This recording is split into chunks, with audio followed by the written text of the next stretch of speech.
আজকের আলোচনার কেন্দ্রে রয়েছে একটা ভাবনা, যা একটা লেখা থেকে নেওয়া হয়েছে।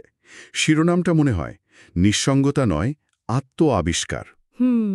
মূল কথাটা হলো, আমরা যেটাকে প্রায়শই নিঃসঙ্গতা ভেবে ভয় পাই বা এড়িয়ে চলি, সেটা আসলে একাকিত্ব। ঠিক।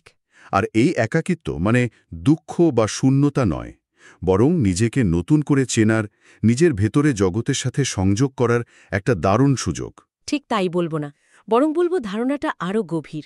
আমরা সমাজ, কাজ, সম্পর্ক, এমনকি এই যে ভার্চুয়াল জগতের অবিরাম কোলাহলে এতটাই ডুবে থাকি, হ্যাঁ, সারাক্ষণ, যে নিজের থেকে আমরা নিজেরাই অনেক দূরে সরে যাই, তাই না? একদম।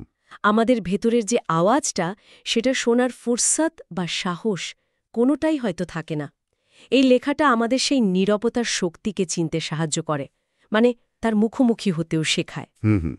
এটা শুধু একা থাকার কথা বলছে না, বলছে কিভাবে সেই একাকিত্বকে একটা, আপনি যেমন বললেন, উর্বর জমি হিসাবে ব্যবহার করা যায়। দারুণ বলেছেন, উর্বর জমি। তাহলে চলুন এই ভাবনার গভীরে একটু ডুব দেয়া যাক আজ। মানসিক শক্তি, সৃজনশীলতা আর আত্মসচেতনতার উৎস হতে পারে। আর সেটা আমাদের রোজকার জীবনে কিভাবে কাজে লাগে সেটাও জরুরি। ঠিক। আর সবচেয়ে বড় কথা, এই উপলব্ধিটা আমাদের রোজকার জীবনে এই যে এত ব্যস্ততা, এত দৌড়ঝাঁপ, এর মধ্যে কিভাবে একটু স্থিরতা আনতে পারে। আচ্ছা, তাহলে শুরু করা যাক। হ্যাঁ। লেখাটার শুরুতেই একটা বেশ প্রচলিত ধারণাকে চ্যালেঞ্জ করা হয়েছে, তাই না? হ্যাঁ, জোরালোভাবেই। যে একা থাকা মানেই মন খারাপ, একঘেয়েমি বা জীবনে কিছুর যেন অভাব। একটা শূন্যতা। কিন্তু লেখক বলছেন, এটা আসলে নিজের সাথে নিজের একটা ডেটিংয়ের মতো, নিজের সঙ্গ উপভোগ করার সুযোগ। আমরা কি আদৌ নিজেদের এতটা সময় দিই?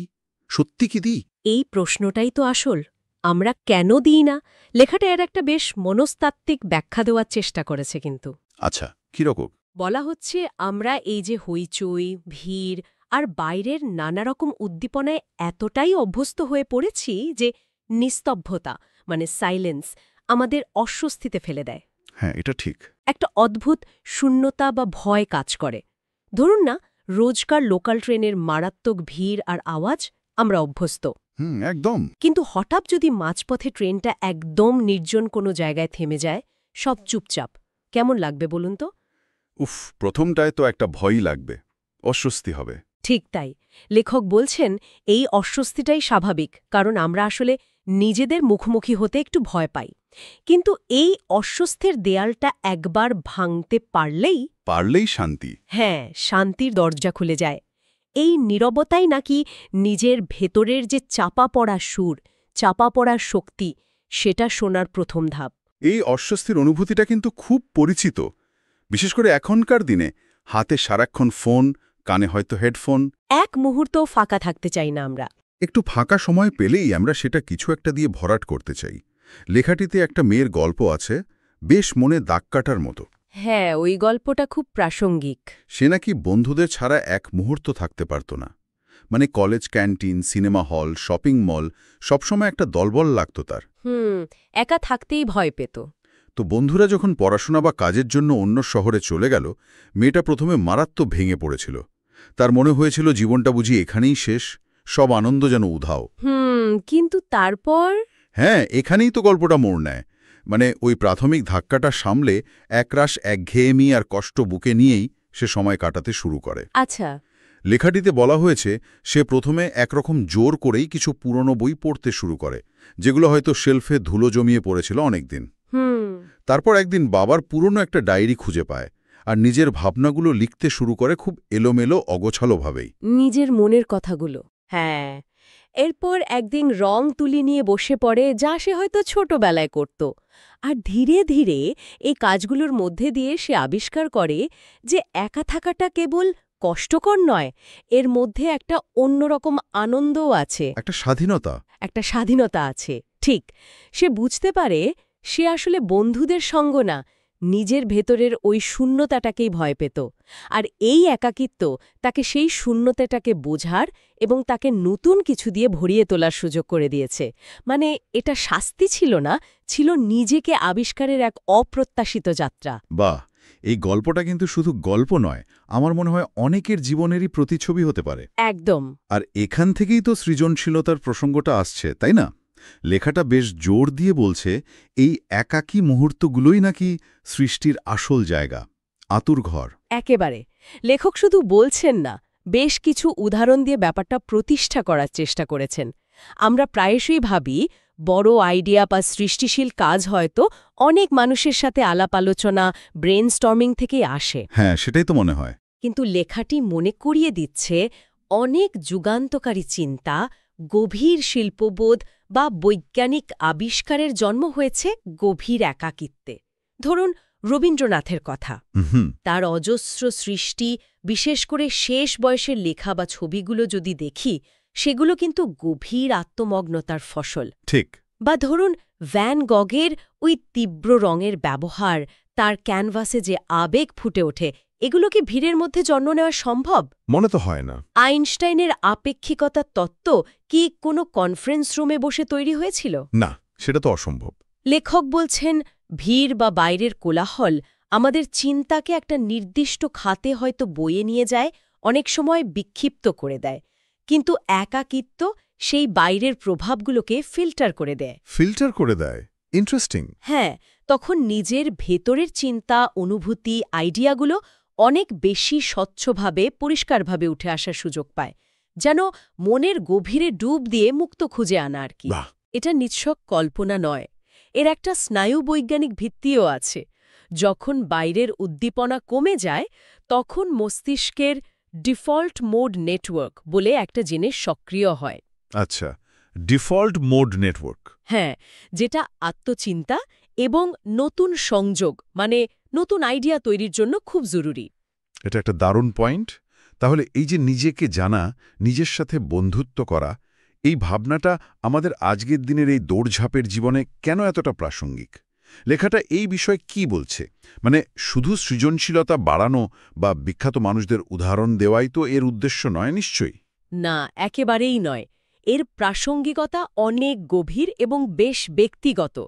লেখাটি বলছে এই একাকিত্বের চর্চা, মানে একা থাকার অভ্যাসটা আমাদের শেখায় কিভাবে নিজের ভেতরের কম্পাসটাকে খুঁজে পাওয়া যায়। ভেতরের কম্পাস। হ্যাঁ, মানে আমরা প্রায়শই জীবনের পথ নির্দেশ খুঁজি বাইরে অন্যের পরামর্শে, সমাজের প্রত্যাশায়, কোনটা ট্রেন্ডিং সেটা দেখে। ঠিক। কিন্তু অনেক গুরুত্বপূর্ণ প্রশ্নের উত্তর, অনেক জটিল সমস্যার সমাধান আসলে আমাদের ভেতরেই থাকে। যখন আমরা একা নিজের সাথে সময় কাটাই, তখন সেই ভেতরের কণ্ঠস্বরটা স্পষ্ট হয়। মানে নিজের ইন্টুইশনটা। অনেকটা তাই। আমরা বুঝতে শিখি কোনটা আমাদের আসল চাওয়া আর কোনটা হয়তো চাপিয়ে দেওয়া। আমরা প্রায়শই বাইরের জিনিস, ধরুন সাফল্য, সম্পর্ক, অর্থ, এইসব দিয়ে ভেতরের একটা শূন্যতা পূরণের চেষ্টা করি। হ্যাঁ, এটা তো করি আমরা। লেখক বলছেন এই চেষ্টাটা আসলে মরীচিকার পেছনে ছোটার মতো। আসল শান্তি তখনই আসে যখন আমরা ভেতরের সেই আপাত শূন্যতাটাকে ভয় না পেয়ে তাকে গ্রহণ করতে শিখি, বুঝতে পারি এই শূন্যতাই আসলে পূর্ণতার সম্ভাবনা। নিজের সঙ্গ যখন কারো কাছে যথেষ্ট মনে হয়, তখন বাইরের কিছুর অভাব তাকে ভেতর থেকে ভাঙতে পারে না। একদম, ভেতর থেকে সে সহজে ভাঙে না। তার মানে এর কিছু খুব বাস্তব, মানে দৈনন্দিন জীবনের উপকারিতাও আছে, এমন কিছু যা আমরা হাতে কলমে অনুভব করতে পারি। অবশ্যই। লেখাটিতে বেশ কয়েকটা সুস্পষ্ট উপকারিতার কথা বলা হয়েছে। প্রথমত, এবং সম্ভবত সবচেয়ে গুরুত্বপূর্ণ, এটা আমাদের নিজেকে ভালোবাসতে শেখায়। নিজেকে ভালোবাসা? হ্যাঁ, নিজের সঙ্গ যখন কেউ উপভোগ করতে শুরু করে, তখন তার সেলফ এস্টিম বা আত্মমর্যাদা বাড়ে। সে অন্যের অনুমোদনের জন্য এতটা নির্ভরশীল থাকে না। আচ্ছা। দ্বিতীয়ত, আত্মনির্ভরশীলতা তৈরি হয়। ছোটখাটো সিদ্ধান্ত নেওয়া থেকে শুরু করে বড় চ্যালেঞ্জ মোকাবেলা করার ক্ষেত্রে অন্যের ওপর নির্ভরতা কমে। মানসিকভাবে সে অনেক বেশি স্বাবলম্বী হয়ে ওঠে। ইন্ডিপেন্ডেন্ট হয়। মেন্টালি। তৃতীয়ত, বিচারবুদ্ধি স্বচ্ছ হয়। যখন আমরা একা শান্ত মনে চিন্তা করি, তখন বাইরের কোলাহল, অন্যের মতামত বা মিডিয়ার প্রভাব ছাড়াই আমরা পরিস্থিতিকে বিশ্লেষণ করতে পারি। নিজের জন্য কোনটা ভালো সেই সিদ্ধান্তটা নিতে পারি। ঠান্ডা মাথায় ভাবার ক্ষমতা বাড়ে। এটা খুব জরুরি। আর সব মিলিয়ে লেখক যাকে বলছেন চূড়ান্ত উপলব্ধি, সেটা হলো একা থাকা মানে হারিয়ে যাওয়া নয়, বরং নিজেকে আরও পূর্ণাঙ্গভাবে খুঁজে পাওয়া। এটা দুর্বলতা নয়, এটা গভীর মানসিক শক্তির উৎস। এই প্রসঙ্গেই লেখাটিতে একটা প্রশ্ন আছে যেটা পড়ার পর আমি নিজেও বেশ কিছুক্ষণ থমকে গিয়েছিলাম। কোন প্রশ্নটা? প্রশ্নটা ছিল, শেষ কবে আমরা সচেতনভাবে কোনো ডিভাইস বা অন্য কোনো ডিস্ট্রাকশন ছাড়া কারোর সাথে কথা না বলে অন্তত মিনিট 15 শুধু নিজের সঙ্গে, নিজের ভাবনার সাথে কাটিয়েছি, মানে উদ্দেশ্যমূলকভাবে একা থেকেছি। কঠিন প্রশ্ন কিন্তু। উত্তরটা যদি হয় মনে পড়ছে না বা অনেক দিন আগে, তাহলে এর পরের প্রশ্নটা আরও তীক্ষ্ণ। আমরা কি তাহলে নিজেদের আদৌ চিনি? নিজেদের ভেতরের জগৎটা সম্পর্কে কতটা জানি? নাকি আমরা সারাক্ষণ বাইরের দিকে তাকিয়ে থাকতে থাকতে নিজের ভেতরের আয়নাটায় ধুলো জমিয়ে ফেলেছি? এই প্রশ্নগুলোই কিন্তু লেখাটার একেবারে মর্মস্থলে, মানে হার্টে গিয়ে লাগে। হ্যাঁ, এটা আমাদের ভাবতে বাধ্য করে, আমরা কি জেনে বুঝেই নিজেদের এড়িয়ে চলছি? কারণ নিজের মুখোমুখি হওয়াটা সবসময় তো আর সুখকর হয় না, তাই না? না তা তো নয়। নিজের ভুল, নিজের দুর্বলতা, নিজের অতৃপ্তিগুলো তখন সামনে চলে আসে।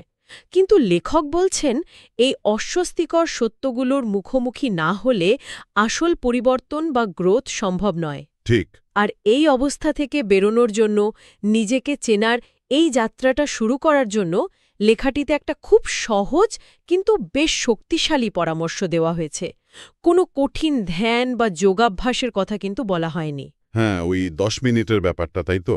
খুব সিম্পল। ঠিক, প্রতিদিন অন্তত 10 মিনিট, জাস্ট 10 মিনিটস, ফোনটাকে সাইলেন্ট করে বা অন্য ঘরে রেখে, টিভি বা কম্পিউটার বন্ধ করে, বইপত্র সরিয়ে রেখে শুধু চুপচাপ বসে থাকা। কোথায়, মানে কিভাবে? সেটা হতে পারে একটা চেয়ারে বসে, বা বারান্দায় দাঁড়িয়ে, বা বিছানায় শুয়েও হতে পারে। উদ্দেশ্য হল কোনো কাজ না করে শুধু নিজের ভাবনাগুলোকে আসতে যেতে দেওয়া, সেগুলোকে জাস্ট নোটিস করা। জাজ না করে।